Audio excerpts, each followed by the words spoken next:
Hi, everybody, and welcome to the July Advocacy webinar. I'm Mike Gleason, and I will be moderating this month's Advocacy webinar. I'll be joined by Jeff Ricchetti, AALU's outside counsel, and Brendan Gleason, the Assistant Vice President of Political Advocacy. At the top, I want to thank our sponsor, MetLife, for bringing us this webinar this morning. If you have any questions, please use the Q&A feature. We will get to your questions at the end of the webinar.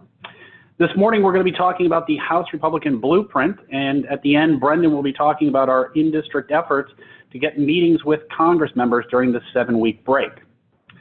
To start with, we will start with the blueprint. On June 24th, House Republicans released their so-called blueprint that outlined how they would reform the tax code.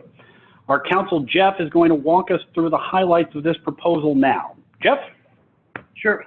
The primary aspect of this reform proposal is a return to an effort at dramatic rate reduction across the board, corporate, individual, and income tax rates, investment income tax rates.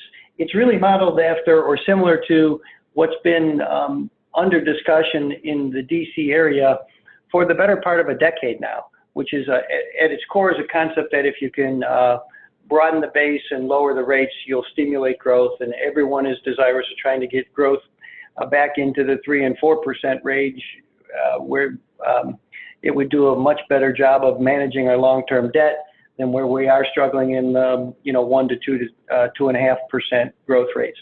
So the concept is a pro-growth tax reform structure.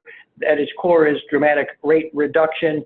Just to go through the ways that they envision the brackets being set up. With respect to the income tax, they envision compressing it down to 3 brackets, 12, 25, and 33%, comparing the top marginal rate to the current rate that is north of 40% all in. It's a very dramatic reduction in the individual tax rate, more so than what Chairman Kemp proposed 2 years ago as the Republican model at the time.